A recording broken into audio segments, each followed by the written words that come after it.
Hello guys, welcome to my channel paint diary with Papiya. আমি পাপিয়া আজ তোমাদের দেখাবো খুব সহজে খুব সাধারণ বাটারফ্লাই ড্রয়িং। তো চলো লেটস স্টার্ট।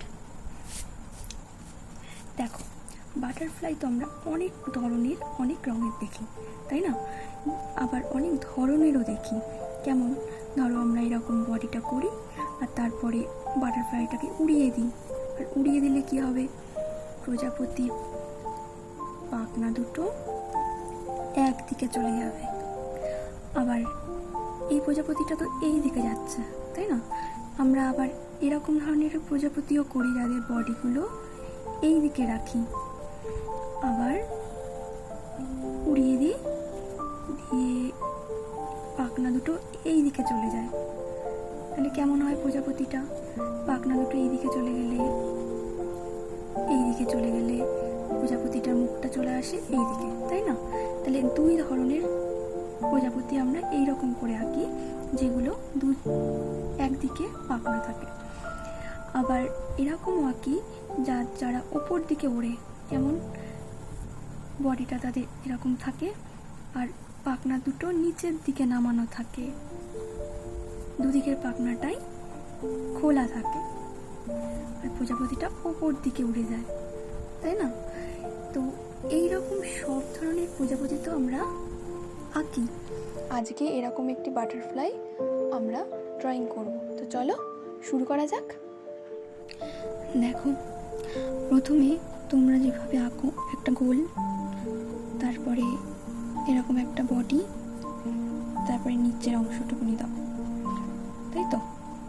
তারপরে পাখনাটাকে সোজা টানো, এদিক থেকে সোজা টানো, একটা বড় হয়ে যায়, একটা গোল হয়ে যায়, একটা সোজা হয়ে যায়, একটা নিচে নেমে যায়। তারপর একটা এই যে গোলটা দাও, ছোট একটা বড় আর একটা এত বড় দিয়ে এখানে আটকে দাও। আবার এদিক থেকে এটা টানো, এরকম ছোট ছোট করে করো এভাবে। তারপরে এদিক থেকে নিচের দিকে উপর দিকে টানো, এখানে আটকে দাও। আবার এখান থেকে নিচের দিকে টানো, এখানে আটকে দাও। তাহলে কি হয়? একটা বড় নিচে নেমে যায়, একটা উপরে উঠে যায়। তো এটা ঠিক হবে না। প্রথমে একটা সোজা হালকা করে, ডিপ করে আঁকবে না, সোজা হালকা করে দাগটা কেটে নেবে, কারণ এই দাগটা তোমাদের মুছে ফেলতে হবে। তারপরে গোলটাকে মাঝ বরাবর রেখে একটা গোল টানবে। এই গোলটা মাঝখানে হয়, এদিক থেকেও মাঝখানে আসে, এদিক থেকে সমান হয়। তারপরে ওপরটা গোল আঁকবে, গোল এখান থেকে শুরু করে নিচে নামাবে, এখান থেকেও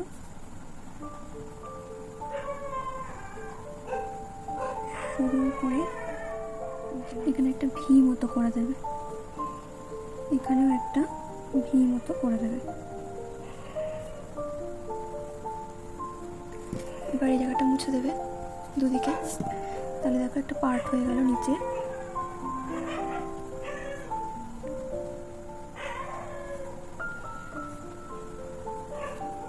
এবার মাঝখানের দাগটা মুছে দেবে। মুছে যেতে গেলে যে দাগগুলো মুছে গেল সেগুলো ঠিক করে নেবে বডিটাকে।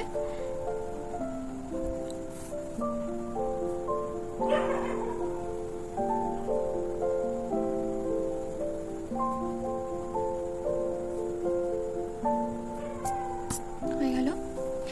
এইবার আমরা পাখনাটার কাজ করবো। পাখনা আঁকতে গেলে কি করব? একটা বক্সের মতো দাগ কেটে নেবে।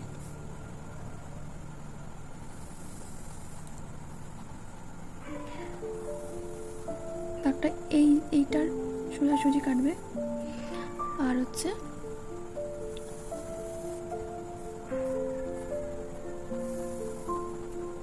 দেখবে দুদিকে যেন সমান থাকে। তারপরে এখান থেকে যাওয়ার পরে এখান থেকে উপর দিকে যাবে। তারপরে এই একটা, দুটো, তিনটে এখানটা এসে আটকে যাবে। এদিক থেকে যখন করবে,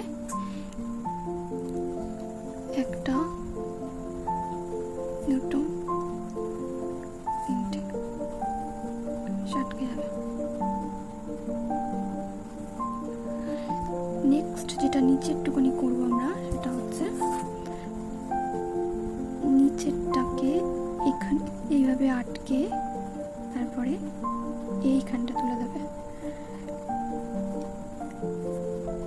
একটু দেখে নেবে এখান থেকে শুরু।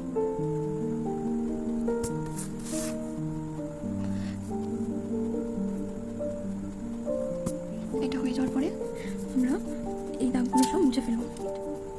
এবার বাকিটুকুনি সুন্দর করে করে নেব।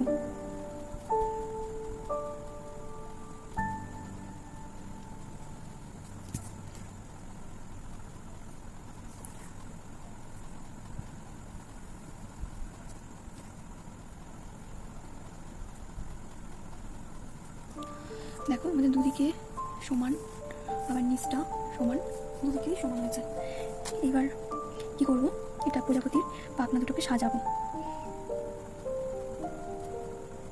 ঠিক এটার গা দিয়ে দিয়েই যে সমান জায়গাটা থাকছে, এই জায়গাটা আর এই জায়গাটার মাঝখানে যে জায়গাটা থাকছে সেটা যেন দুদিকেই সমান হয়, তিন দিকেই সমান হয়। এটা যেন বেশি নিচে না নেমে যায়, এটা যেন বেশি উঁচু না হয়ে যায়, জায়গায় না থাকে, তাহলে ভালো লাগবে না দেখতে। এই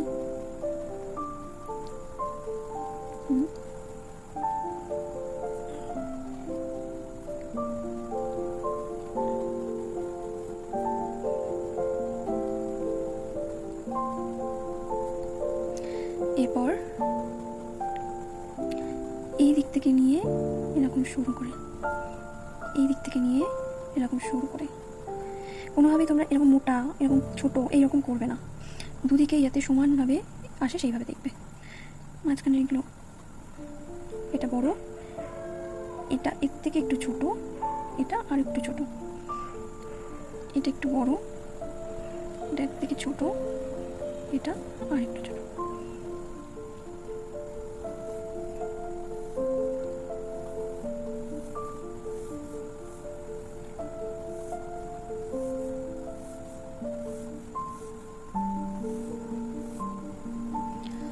এগুলো তোমরা দিতেও পারো, নাও দিতে পারো, আমি দিলাম। এই দেখো একটা দেখো হালকা দাগ দেখতে পাচ্ছ না, এই দাগটা থেকে একদম এই সাইড, যতটা সাইড করে এই দাগটা তুলেছি, এদিক থেকে ততটা সাইড করেই আর একটা দাগ তুলবো, কারণ যদি তোমরা এইখানে চলে আসো তাহলে একটা সাইড হয়ে যাবে না, তাই জন্য। এবার আর এই মাঝখান থেকে এই যে মাথাটা এখানটায় চোখ দুটো করে দাও। তো আমাদের পুরো প্রজাপতিটা সঠিক নিয়মে আমি যেমন করে আঁকলাম তোমরা সেরকম করে চেষ্টা করবে। এবার আমরা এটাকে কালার করবো। ওকে, চলো তোমরা তোমাদের পছন্দ অনুযায়ী রং দেবে, আমি আমার পছন্দ অনুযায়ী রং দিচ্ছি। দেখো রং সবসময় করার সময় ডিপ করে কখনোই রং করবে না, আর যে যে রঙগুলো দেবে তার মধ্যে থেকে ডিপ রঙগুলো আগে দিয়ে নেবে। এই রঙটা আমি দিচ্ছি হচ্ছে ইয়েলো অকার, ডিপ ইয়েলো।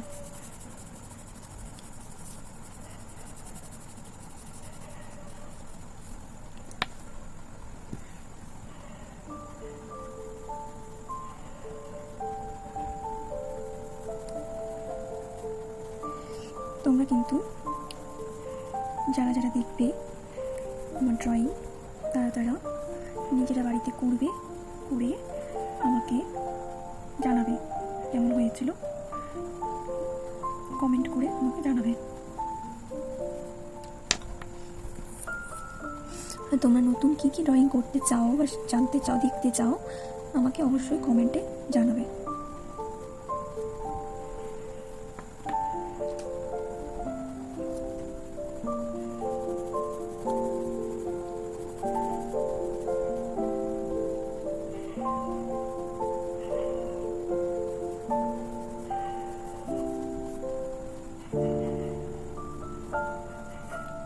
দেখো আগে আমি ইয়েলো কালার দিয়েছিলাম, ইয়েলো কালার দিয়ে করেছিলাম, তারপরে ব্রাউন কালার দিয়েছিলাম, ব্রাউন কালার ধারগুলো দিয়ে দিয়েছি, দেওয়ার পরে মাঝখান দিয়ে ইয়েলোটা আবার হালকা ইয়েলোটা মাঝখান দিয়ে করেছি। ঠিক আছে,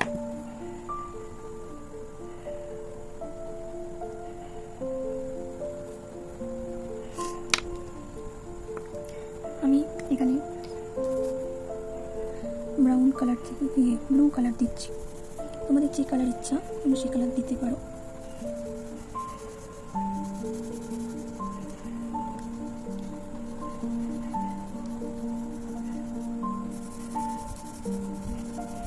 রং করার সময় সবসময় ধার ঘেঁষে বর্ডারের দিক থেকে আগে রং করে নেবে।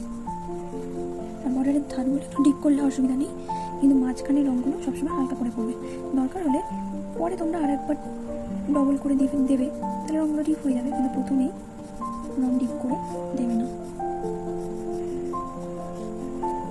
ঠিক আছে? আর কখনো এরকম ওপর নিচে একবার সোজাসুজি এইভাবে রং করবে না, যেভাবে রং করে আসছো সেইভাবে রং করবে। আর সময় হালকা করে মিশিয়ে করবে রঙগুলো, যাতে দাগ ভেতরে না বোঝা যায়।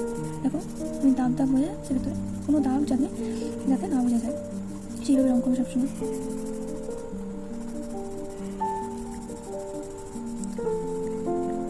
আর কখনো চিপে রং করবে না, সবসময় হালকা করে রং করবে। দেখো আমার এই মাঝখানের জায়গাটা সাদা হয়ে রয়েছে, আমি চাইলে আবার রং করতে পারি, এর উপরে রং করে ওটাকে ডিপ করে দিতে পারি। কিন্তু আমি যদি ওটা ডিপ করে করি তাহলে ভেতরে আর কোনো কালারও দিতে পারবো না, আবার রংটাকে নিজের মনের মতো করে দিতে পারবো না। তাই সবসময় হালকা করে রং করার চেষ্টা করবে। দেখো আমি এখানে স্কাই কালারও দিতে পারি, তাহলে আমি যদি এখানে রংটা করে ফেলতাম তাহলে স্কাই কালারটা দিতে পারতাম।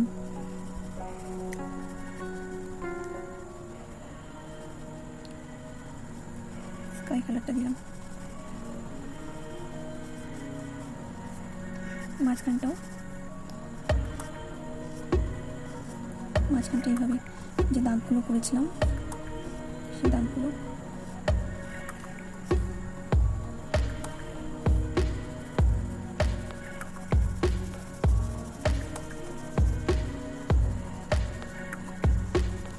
মিশিয়ে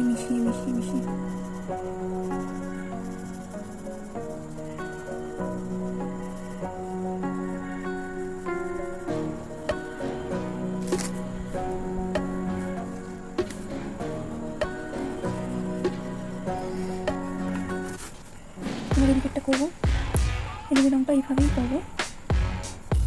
প্রথমে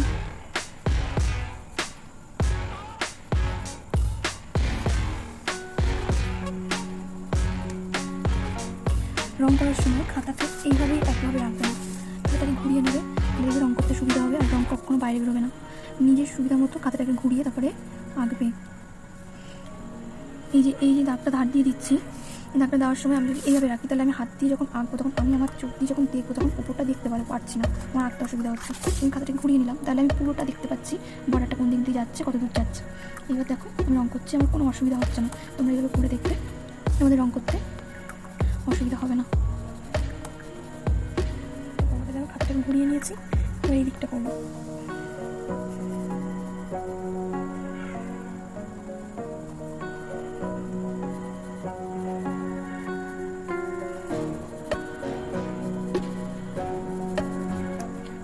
স্কাই কালারটা এখন মাঝখানটা কোণে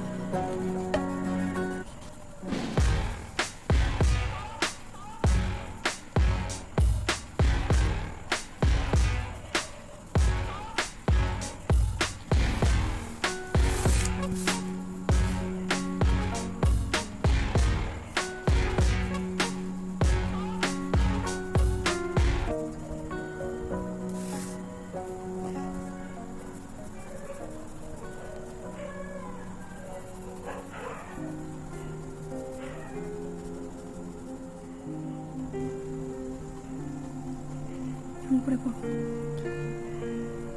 এই জায়গাগুলো চিপে করবে, কারণ রংটা অলমোস্ট হয়েই আছে।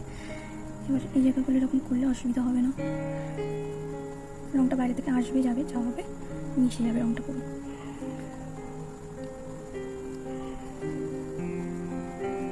ধারগুলো বর্ডার দিয়ে দেবে।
স্কেচ পেন দিয়ে ছোটো ছোটো জায়গাগুলো রং করে নেবে, নাহলে রং বাইরে বেরিয়ে যাবে।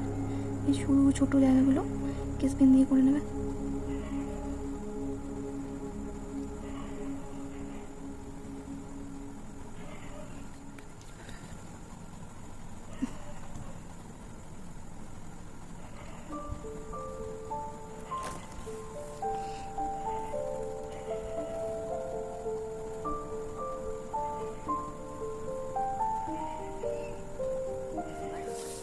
এই খাতা ঘুরিয়ে নিয়ে বর্ডার সবসময় বর্ডারটা দেখে করবে, যেন রঙের ভেতরেও না যায় আবার খুব বেশি বাইরে না যায়, রঙের ভেতরে না যায় আবার রঙের খুব বেশি বাইরে না যায়।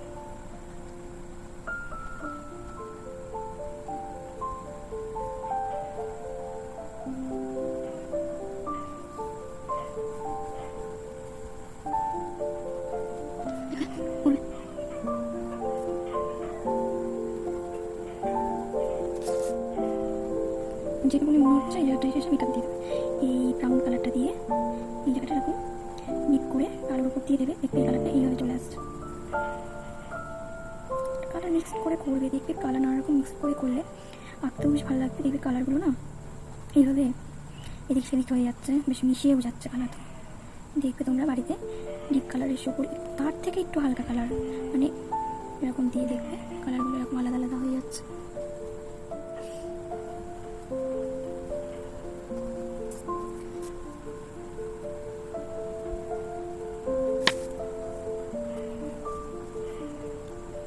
আঁকাটা হয়ে যাওয়ার পরে কোথাও যখন সাদা সাদা অংশগুলো থাকবে ওগুলোকে ঠিক করতে নানা রকম কালার দিয়ে দিয়ে তোমরা ঠিক করে নিতে পারবে। ঠিক করে নেবে এইভাবে, দেখো ঠিক করে নিলে আঁকাটা আরও সুন্দর হয়ে যাচ্ছে। আবার ফিরে আসবো নেক্সট ড্রয়িং নিয়ে, তো তার আগে টাটা।